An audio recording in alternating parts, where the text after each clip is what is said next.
mga pagkain may mga preservatives. Kung yung baka, 7 taon nang patay, nasa loob ng lata, hindi pa nabubulok, may nangyari dyan. Kailan pa namatay ang baka? Bakit hindi pa siya bulok?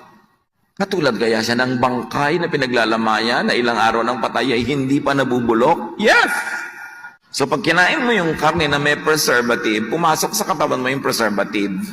Saan ngayon susuot yun sa loob ng katawan mo? Saan siya magtatago? At pag lagi kang kain ng kain, dadami sila, mamumugad sila sa katawan mo hanggang mamaya kung ano na yung sakit mo. Kaya pag meron kayong kakainin, tanong nyo, kailan namatay ang baka? O pagkatapos may kakainin kayo dyan, mga parang giniling na mga luncheon meat. Kaninong karne to? Dahil hindi mo na alam, durug-durug na yan eh. Diba? Siyempre, hindi yan prime cut. Yung mga prime cut, binibenta yun as prime cut.